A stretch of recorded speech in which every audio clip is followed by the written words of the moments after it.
Hey Oakland, I hope you are well today. I just wanted to share with you kind of where I'm at in the Bible and what the Holy Spirit is speaking to me about.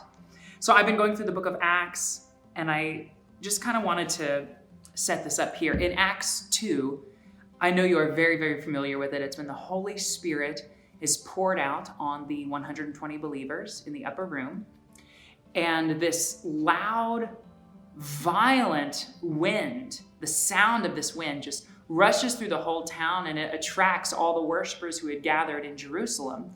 So they run to where the sound is, and then they hear the praises of God in their own respective languages. And in verse 12 of Acts chapter 2, it says this: amazed and perplexed, they asked one another, "What does this mean?" Some, however, made fun of them and said they have had too much wine. Amazed and perplexed. You know, I have been in different contexts in church when the Holy Spirit shows up, and I love to be amazed, and I'm sure you do too. I love to be wowed when it's like, oh, I feel the weight of the love of Jesus, and it's just wonderful. I wonder if we leave as much room for the amazement, or as we do for amazement, for perplexity. I wonder if we leave room for being perplexed. Because what's on the other side of the amazement and the perplexity is, in the book of Acts, we find that 3,000 people were added to their number that day.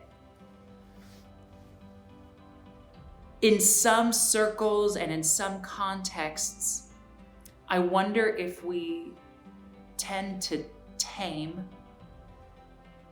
what we're doing and our kingdom DNA so as to avoid the perplexity. When the Holy Spirit really shows up and maybe we feel like things are going to start to get weird, we say, oh, let's shut that down. Let's not get too weird. But I don't think we actually need to be afraid of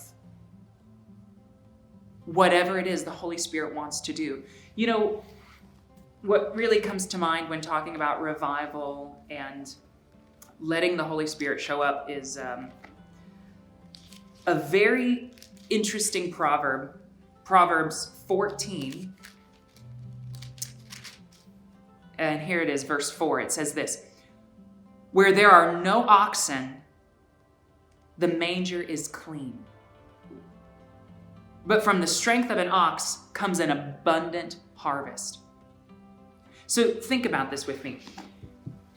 Where there are no oxen, the manger is clean. In other words, you can have a really clean barn. There's no poop, there are no smells, everything is really predictable, everything is perfectly arranged, everything is exactly the way you want it. But there are no oxen, which means you're not going to get the work done. You're not going to have a harvest. The barn is not serving the purpose for which it was intended. But when you have oxen, it says from the strength of an ox comes an abundant harvest. So you can either have a nice, clean, safe, predictable, you're in control kind of environment, but there is no harvest. Or you can have life and the evidence of life. And not only the evidence of life, but a harvest, an abundant harvest. But the cost is that suddenly now there's poop that you have to clean up. And things are a lot messier than they would be otherwise. But I'll tell you, every time I would rather take that. I would rather have to deal with the messes and the perplexity. What's going on? But there is life. There's activity of life. There's evidence of life. There's an abundant harvest. And so I guess wanted to share that with you. I believe that when we gather back together, when all is said and done, when we gather back together, I believe the Holy Spirit is going to show up and do something that is both amazing and perplexing.